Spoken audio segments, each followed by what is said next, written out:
I'm Carl Franklin. I live in Connecticut in the United States, and I've just started a ketogenic diet to take control of my metabolism. G'day, I'm Richard Morris in Canberra, Australia. I've been on a ketogenic diet now since April of 2014. When I started, I was very sick with complications from type 2 diabetes. Within 6 months of starting a ketogenic diet, all my biomarkers of disease had disappeared. I also have type 2 diabetes, and we're going to share the progress of my journey into ketosis and Richard's experience thriving for years on ketosis. And hopefully that might help a few people who are curious about this kind of dietary hacking. We're not doctors, so we're not going to give anyone any medical advice, but we are keen to share our own experiences.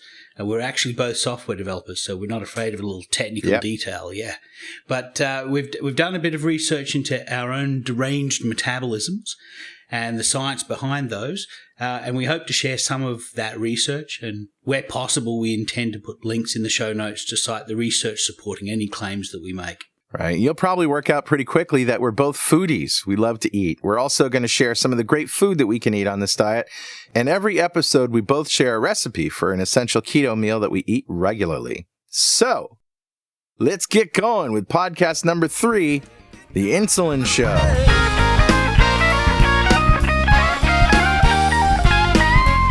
Well, first of all, Richard, do we have any errata from, any things that we want to correct about the last show?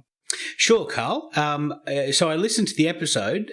In fact, I went for a bike ride today, 50k bike ride around at the lake in the middle of Canberra today, listening to us speak as part of my preparation for tonight.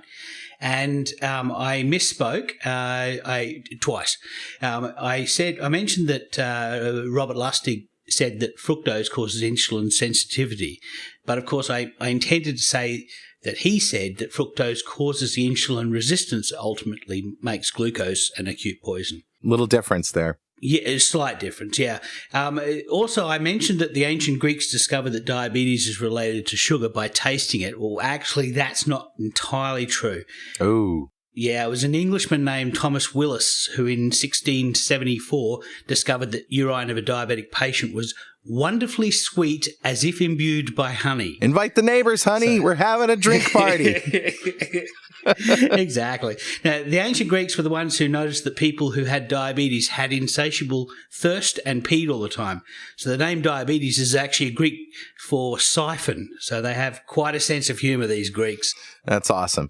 Well, before we get started with insulin, let's check in. How are you doing? I remember you were on a plateau like me.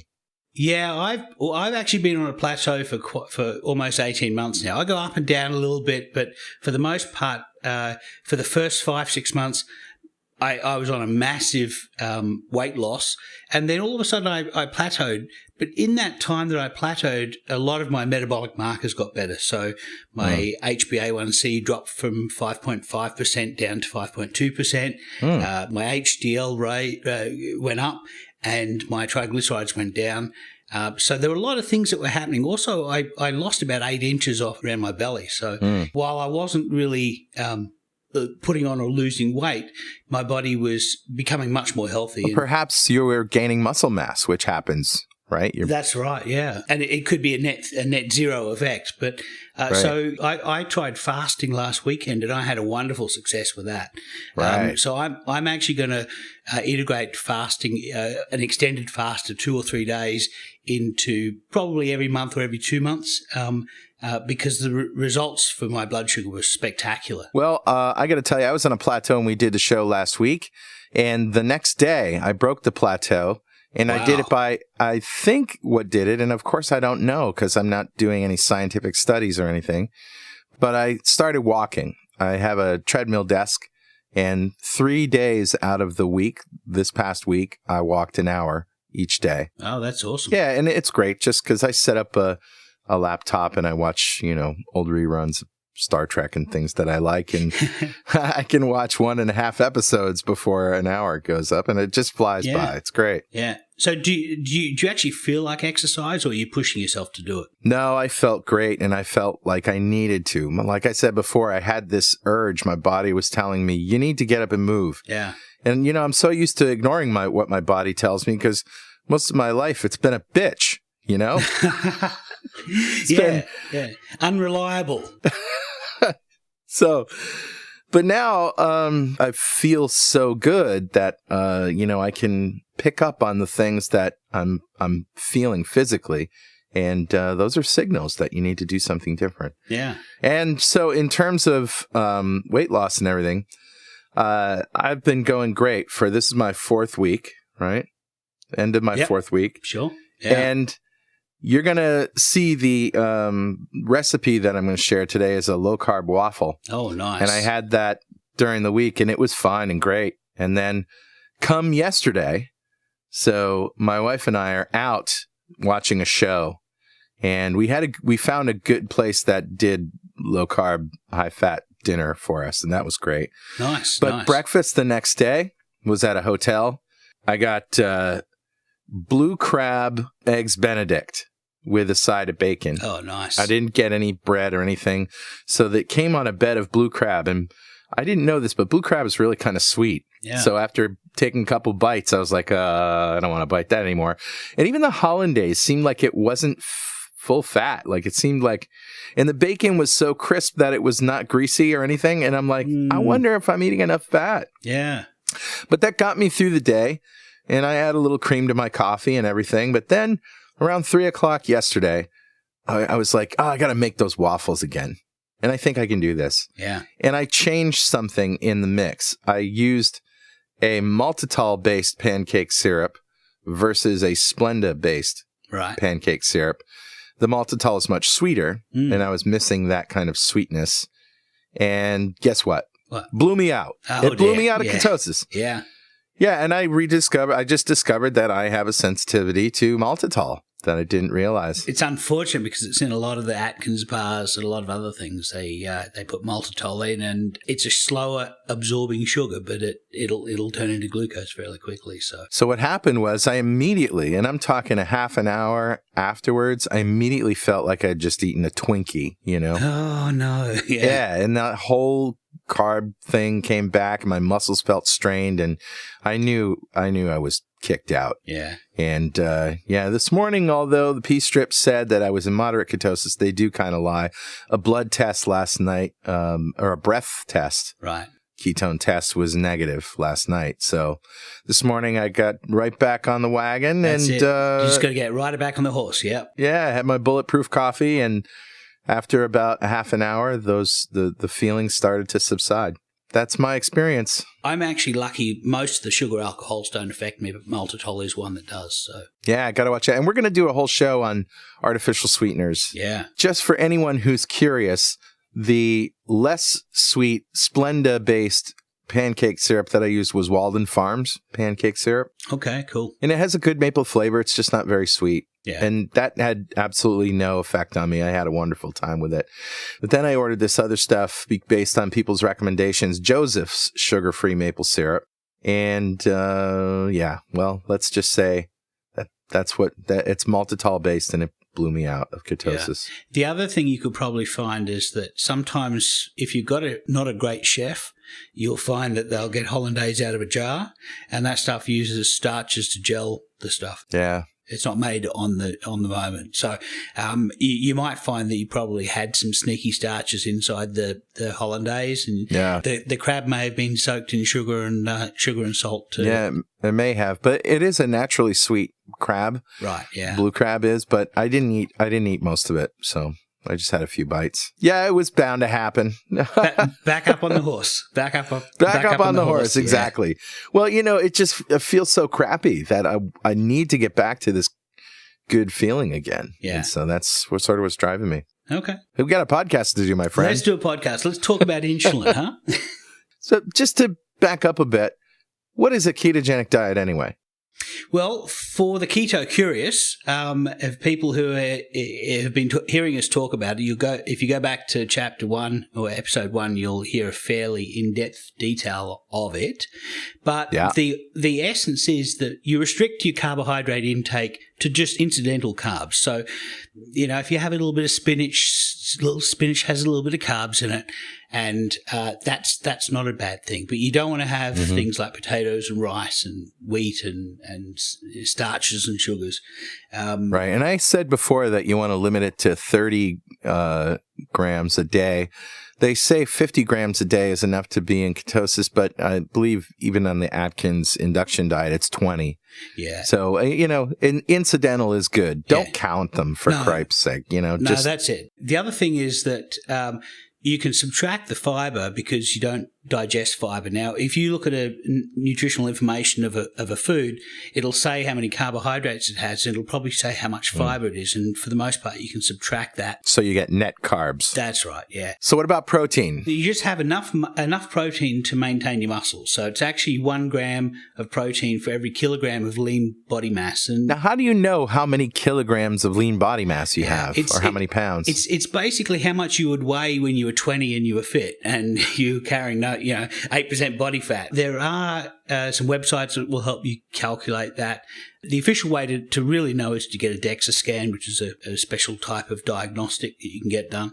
But you can guesstimate the amount. For me, it's about 75 kilograms. So if I was ideal weight, carrying no fat at all, my weight would be 75 kilograms. So I based on Isn't there a calculation that's based on your height and your weight? The body mass index, it's actually not a very good one. We should do a whole show on me just pulling that thing to pieces because from a medical point of view, doctors love it. But from a mathematical point of view, it makes absolutely no sense. It's totally cuckoo. So all right. So there is I saw the keto calculator site out there. Yeah. Which is a little bit. Yeah, it's a little bit more information you have to plug in, but no. Yeah. So I'm thinking for me about 100 grams of protein a day. Yeah, that's about where and that's not 100 grams of meat. Only a portion of the meat is actually protein, so 300 gram steak is probably going to have about 100 or between 100 and 150 grams of protein in it. So there you go, and everything else is from fat. So your strict carbs less than 20 grams a day, enough protein to maintain your muscles, 1 gram for every kilogram of lean body mass, and everything else you eat fat. Okay, now let's move on to insulin. So what is insulin? Insulin regulates the transport of energy into cells in your body. It basically allows glucose to get into your cells, certain proteins to get into your cells for construction, and it also, although it doesn't allow fats to get into cells, it stops them from getting out of cells. So interesting. Insulin is actually a hormone that's made in the pancreas, in specific cells called beta cells. The pancreas makes insulin all the time, and it stores it in these beta cells, and there are 5 specific causes that will cause the pancreas to release it. One of them is the vagus nerve, and that's one of the core metabolic regulators of the body. And that will make sure that there's a basal amount of insulin, a low hum of insulin going through your body perpetually. But it goes in cycles of 3 to 6 minute cycles, on and then off, on and then off. And the purpose of that is to make sure that all of the systems that are listening for insulin aren't hearing insulin all the time and therefore tuning it out. If you think about it, there's 2 sides to insulin, right? And this relates specifically to the 2 types of diabetes type 1 and diabetes type 2, where type 1 is not enough insulin and type 2 is too much insulin. So why do you need it in the first place? What's the upside? What is the positive effect of insulin? The primary role of insulin is to keep glucose from going too high. We spoke last week during the sugar show about all of the horrible things that happen when sugar is too high. And the body fights to try and keep it within a range, an ideal range. And the way that it fights to keep sugar down is by secreting more insulin. And so your pancreas will secrete more insulin if your sugar starts to go high, you go eat a carby meal, your pancreas will secrete more and more insulin. Now, it used to be people would get type 1 diabetes when they were young, in their early teens, and it's an autoimmune disease where the beta cells of the pancreas are actually killed off by the person's own immune system. They just had a bad cold one day, their immune system's gone running around the body looking for things that look like that particular virus, and they find the beta cell and they say it looks like it, we're going to take that out. So it's a very sad thing that happens to people, and they can't make any insulin at all. And the problem with them not being able to make insulin is now glucose goes very high. because there's nothing to stop it. And they, because they can't make any insulin at all, they can't get any of that glucose into their cells. So then there's an entire cascade of horrible effects that happen. So you do need, obviously you need energy to get into cells, and this insulin is what regulates how that happens and what things get to go in for energy. And glucose is the primary fuel for somebody who's eating, a balanced, quote unquote, balanced diet, right? That's right, yeah. And so that is good. And it also, what does it do to glycogen, which is your sort of, people think of as the water weight, the glycogen that is your store of, like for me, I broke through, I'm not in ketosis anymore. I imagine my glycogen has been repleted. That's right. And so we spoke last week about the liver's ability and the muscle cells' ability to store a little bit of glucose. They store about a day's worth of supply for the body. And that's in every cell? That's in all of your skeletal cells, and in the liver itself has a very large reservoir for. The liver's job is to keep the brain fed, so it stores glycogen in the liver, and the liver requires insulin to be able to get that glucose in to be able to convert it into glycogen. So one of the things that happens with type 2 diabetics, so we mentioned last week, type 2 diabetics naturally make 3 times the amount of glucose. Yeah. The diabetics also become insulin resistant, and part of that is that, well, I mentioned last week there's a lot of different insults that can happen, and any one of these things can make somebody type 2 diabetic, and all of them happening at the same time will definitely make you type 2 diabetic. But it's things like genetics and how much sugar you eat, how much carbohydrates you eat. And because you eat glucose, you must make insulin. And because you eat a lot of glucose all the time, you're making a lot of insulin all the time. Now, the cells that are responding to that message, if they hear insulin all the time, they're going to get bored with it because they're going to dial it out, right? Mm-hmm. So what happens is the cells of the liver start to dial out the ability to listen to insulin. And so a type 2 diabetic doesn't become very good at storing glycogen. They lose the ability for the muscle cells to get glucose in because the muscle cells become insulin resistant, and the cells of the pancreas itself become insulin resistant, or insulin toxicity causes them to be unable to efficiently produce insulin. So it sounds like when insulin is present, there's more glycogen synthesis? Yeah, so insulin is required to synthesize glycogen in the liver. I see.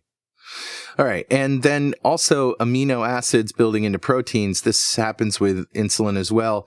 And that's where the term anabolic comes from, right? Right. Like I've heard anabolic steroids. That's really the only time I hear that word. But what does anabolic mean? Anabolic means building up. So you have 2 processes. You have a catabolic process breaking down. You have an anabolic process building up. And so insulin is required for some of these amino acids to get into cells to build up the cell to do something with it. So you do need some insulin for just natural metabolic function. Yes, that's right. So what's the downside of insulin? Okay, so there's a couple of things. One of the things that insulin does is it locks fat into fat cells. And it does this through a mechanism of inhibiting a hormone-sensitive lipase, an enzyme called hormone-sensitive lipase, which is used by fat cells to mobilize fat, so to get it out and for the rest of the body to work on it. The reason the body does this is when you eat a lot of glucose, your body produces insulin. It's doing that to try and get this glucose level down, and it wants to do a couple of things. It wants to use as much glucose as it can. It wants to convert as much of it into fat, and it doesn't want to use any alternate sources of energy. So it wants to push all of the fat into the fat cells so that everybody's using glucose. Let's everybody use it. We'll get that glucose level down. So that's why we say that eating fat doesn't make you fat. High levels of insulin is what actually causes weight gain. Yeah, that's right.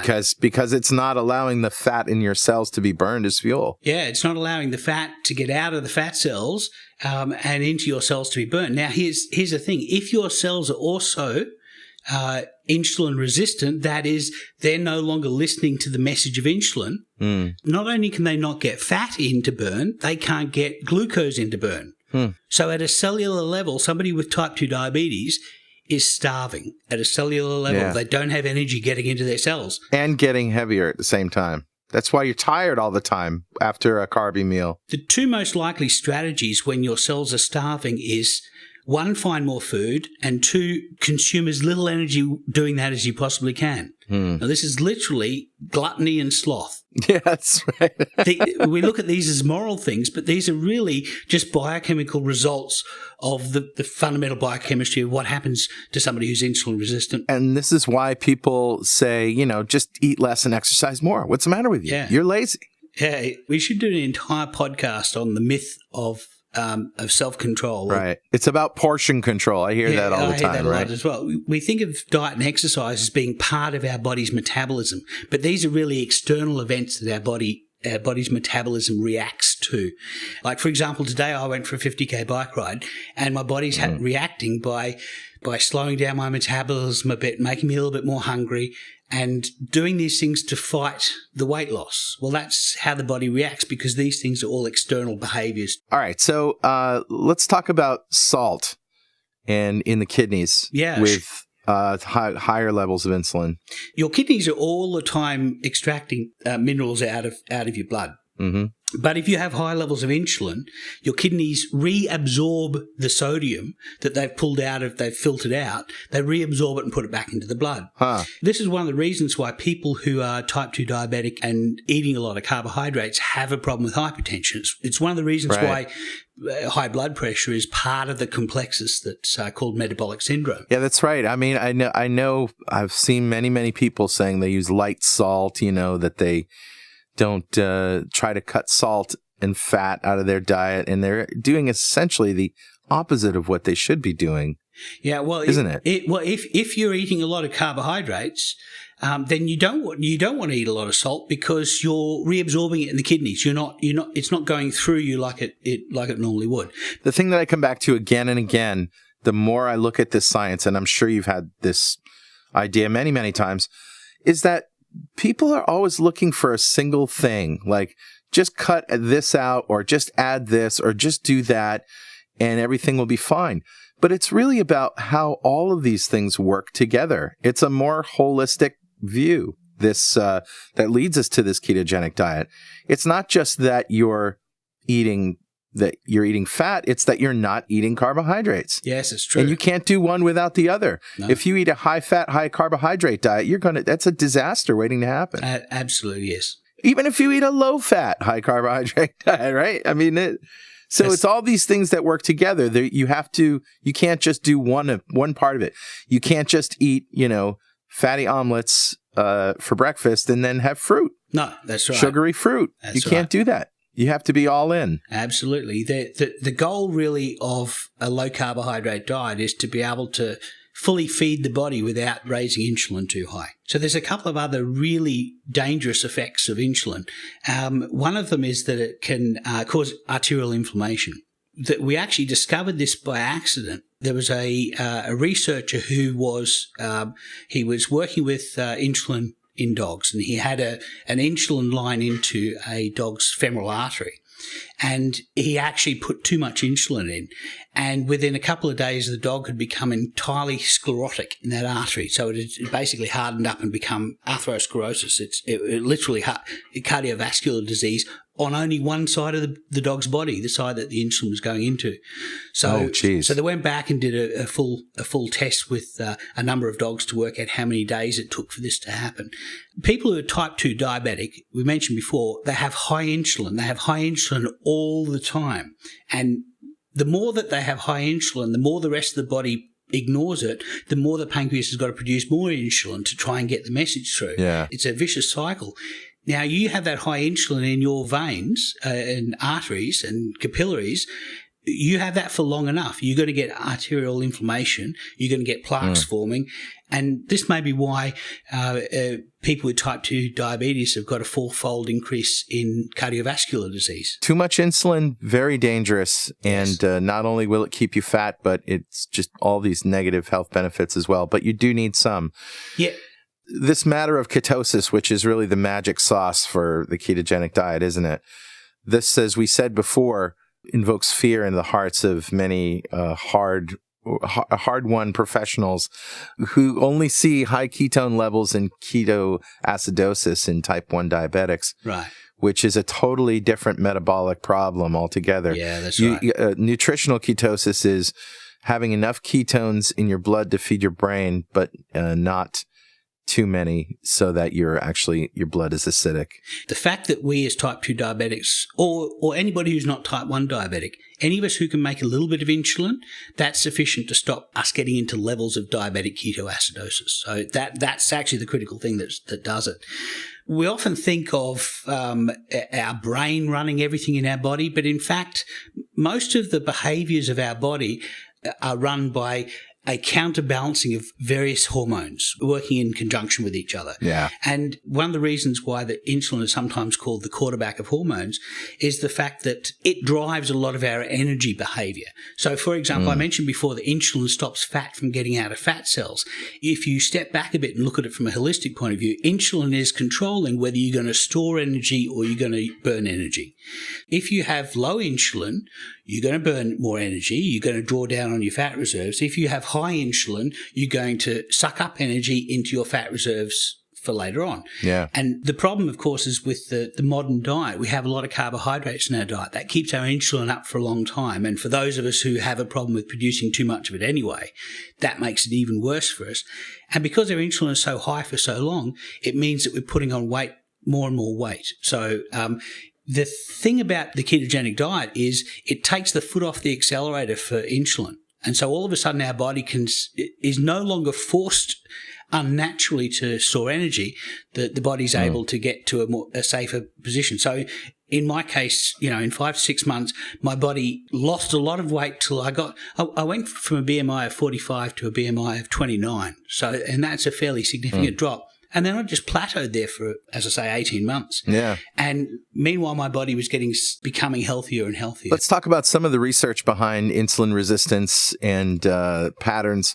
Dr. Gerald Raven, you cite here, was he one of the pioneers in figuring out this whole metabolic syndrome? He actually invented the term metabolic syndrome. It used to be called Syndrome X, and he identified that insulin resistance is the core of a lot of this metabolic syndrome. Yeah.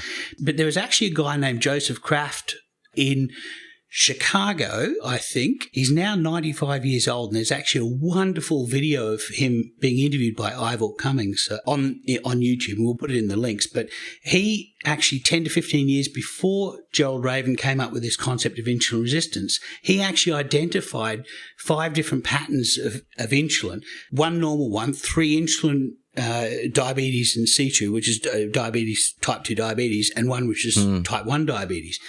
And he actually worked out that almost a decade before your blood sugars start to go high and your doctor says, oh, you might be getting pre-diabetes, a decade before that, he could actually see the diagnostic results in somebody's insulin assay. He could see 10 years. 10 years beforehand, he could see this person is producing too much insulin, but the pancreas is keeping up. So this person is fine. It's only 10 years later, 10 years of producing way, way too much insulin and doing all of that vascular damage, 10 years of that damage later, the pancreas starts saying, oh, I can't produce as much insulin as we need to be able to. I'm done. It says, I'm out of here. And that's when your blood sugars start to go up. By the time most general practitioners or primary care practitioners are looking at a blood glucose and saying, we might have to test you for diabetes, you've had it for 10 years and you've been doing all the damage for 10 years. So that's probably the most interesting thing. But I recommend anybody who's interested in hearing an old retired 95-year-old doctor talk about something he's been working on in the privacy of his world for 50, 60 years.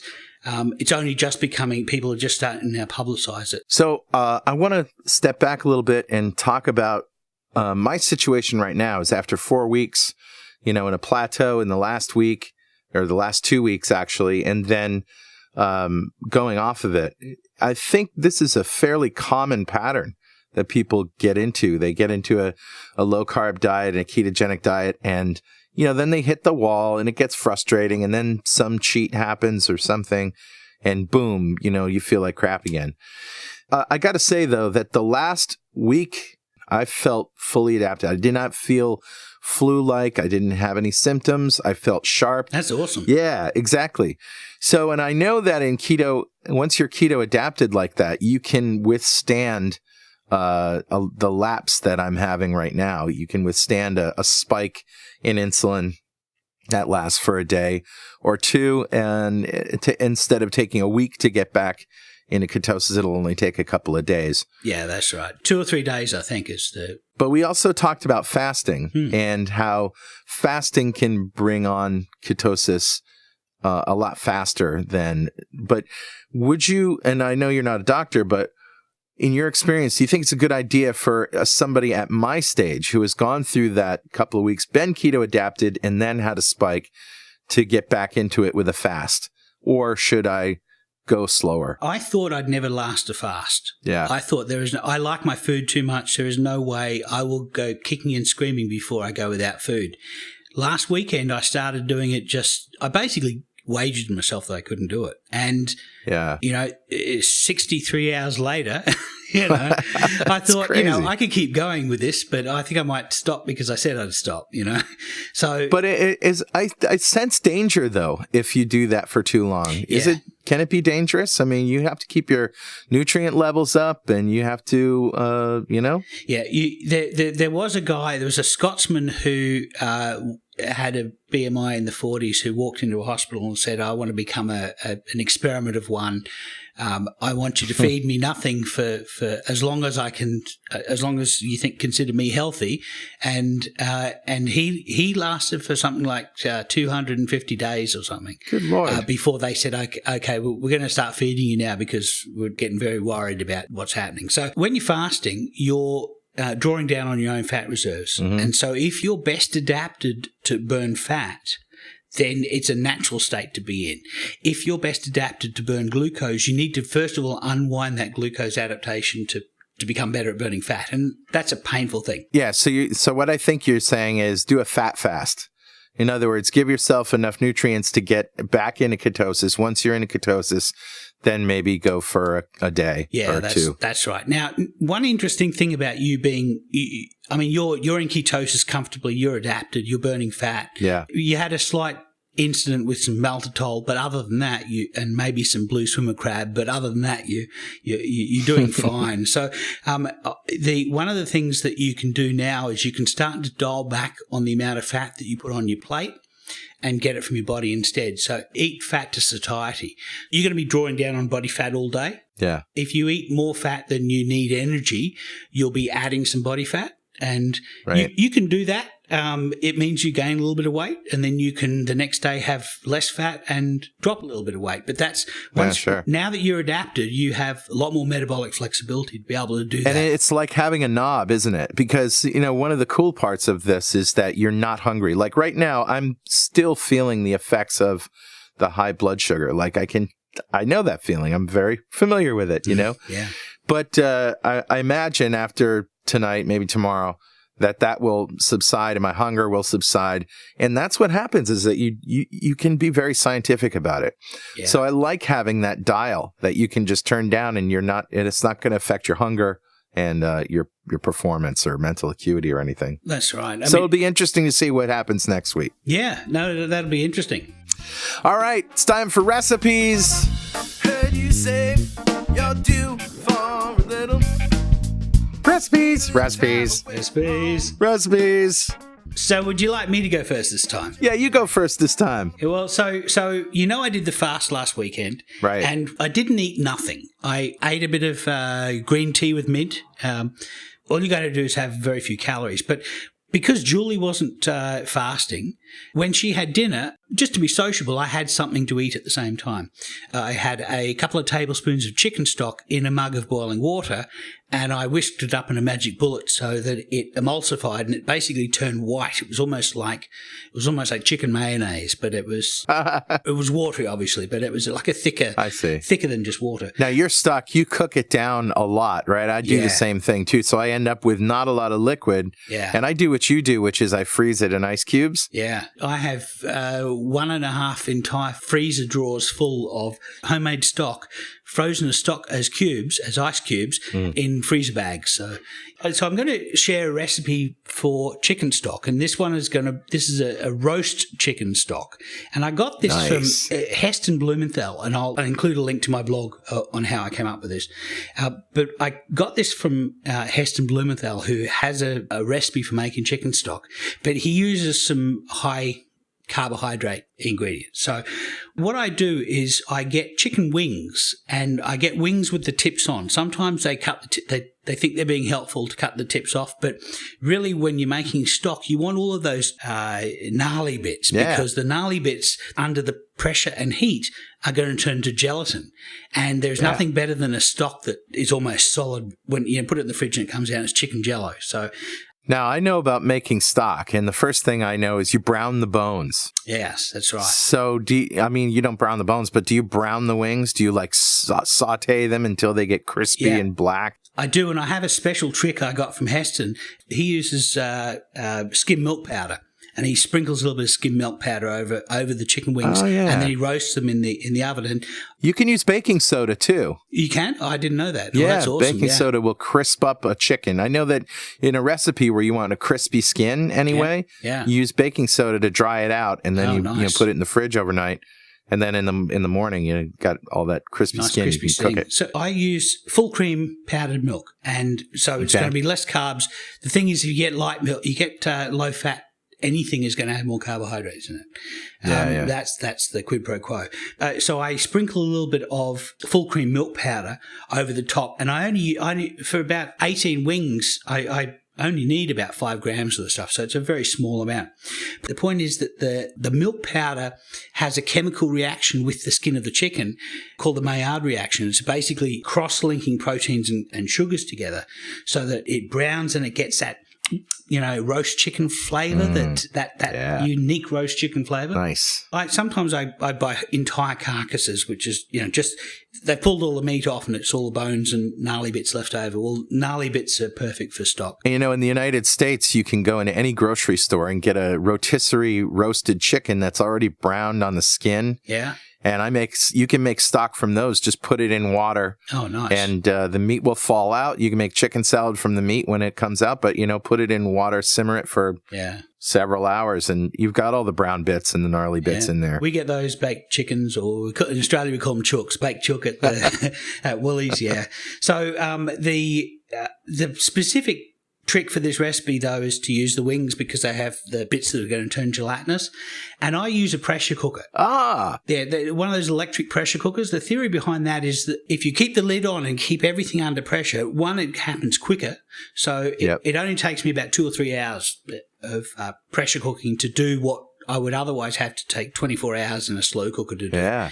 And the other thing is that because the lid's on, none of the aromats can escape. Right. They've all got to go into the stock. I mean, you have a choice. If you have an open top slow cooker, you can make your kitchen smell lovely, or you can get that flavour into the stock. So do you use the pressure cooker to brown the wings too, or do you do that like in a fry pan? Yeah, no, I do that in the oven. I throw them into the oven for 30 minutes in the oven. So sprinkle a little bit of powdered milk over the top of them, chuck them in the oven, and then I put onions, brown up some onions in a fry pan, throw those all into a pressure cooker, chuck in a bay leaf and maybe some herbs if I want, and garlic. I don't use garlic in my chicken stock, although you can if you're making a chicken soup, certainly. And, it's really a matter of just I throw a lot of end bits of vegetables in because you're just trying to extract some of the flavour out of it. Sure, But the majority of the flavour in this thing is going to be roast chicken, and it's delicious. Oh, I got to try that. Yeah, and then I just I use a kitchen towel, or you can use cheesecloth or muslin over a strainer and just basically empty out the proceeds into a bowl, and then I freeze them into ice cube trays. If I'm fasting, I'll just put 2 of those ice cubes in the bottom of a mug of boiling water, put it in the microwave for a minute, and it's chicken stock. And add a little butter. Because why not? Well, because you can.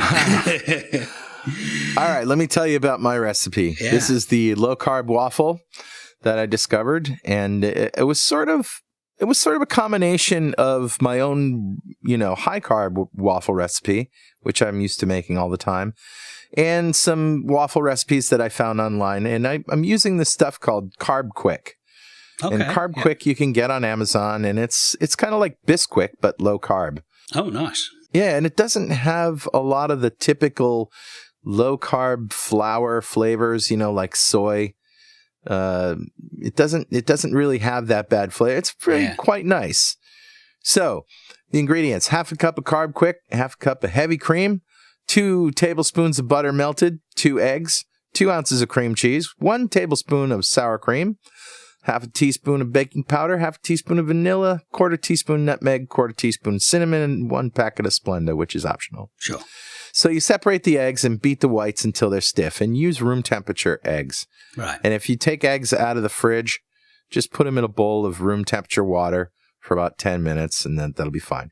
Then in another bowl, you take egg yolks, sour cream, and cream cheese and beat that until smooth.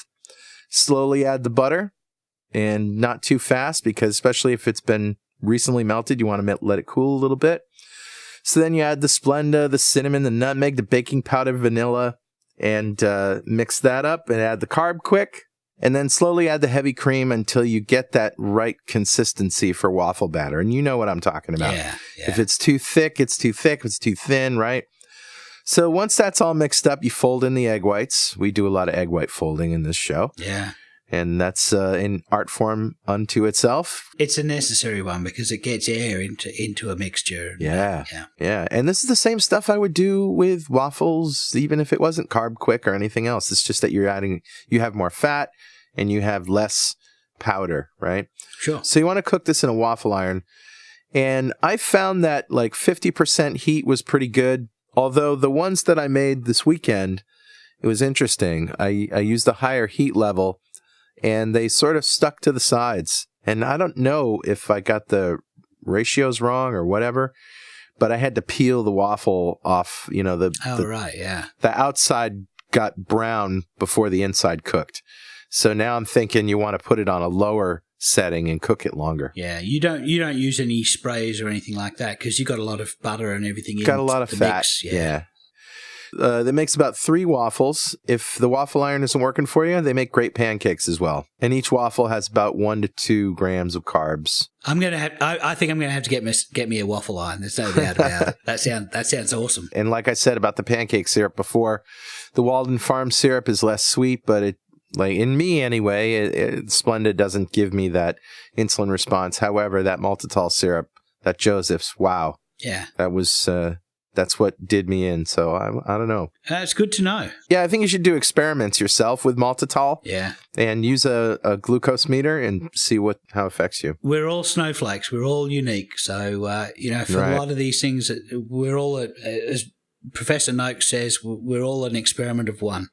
And we've got to find out what is unique about us and how we react to the food that we eat. Richard, it's been a pleasure. I always enjoy hearing your comments and your science. It's great. No worries, Carl. Thank you very much. And I look forward to hearing this when I'm riding my bike again. Yeah. And we'll see you next week on 2 Keto Dudes.